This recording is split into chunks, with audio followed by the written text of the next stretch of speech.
कर्जत तालुक्यामध्ये नामावंतलेले बिझनेसमॅन बबलूशेठ भांडवलकर, पण त्यांचं शॉप आहे ते खेडमध्ये आहे. पण असू द्या, ते फोन पण करत होते कोणाला तरी, पण जाऊ द्या, आपल्याला काय करायचं. त्यानंतर ऑफिसला आलो. ऑफिसला आल्यानंतर किरण सर बी लयच खतरनाक पोजन बिजन देत होते. जाऊ द्या. त्यानंतर मस्तपैकी एक भाऊ म्हणला आपल्याला घरी यायचं आहे जरा. म्हणलं चल. मग तेव्हा म्हणला मला गाडी पण चालवायची. मग भाऊकडे दिली ना गाडी चालवायला. भाऊला म्हणलं जाताना जरा गाडी चालव, लई ट्रॅफिक असतंय, खतरनाक ॲक्सिडेंट बिक्सिडेंट होतात, जरा दामानीत चालव. मग भाऊने हळूहळू गाडी चालवत चालवत आम्ही निघालो ना कर्जतच्या बाहेर ट्रॅफिकमधून बाहेर निघाल्यानंतर डायरेक्ट आलो ना पेट्रोल पंपावर. पण भाऊ म्हणला लईच गार लागते, रुमालन बिमालन भाऊनी तोंडाला पॅक बांधला होता, जर्किंग बिर्किंग घालून छानपैकी आम्ही पेट्रोल पंपावर पोहोचलो. पेट्रोल पंपावर पोहोचल्यानंतर तिथं काय कोणी नव्हतंच, मॅनेजर साहेबच आले.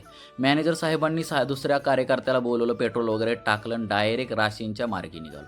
राशीनमध्ये आल्यानंतर मेन करमाळा चौकात आलतो. आल्यानंतर छान वाटलं.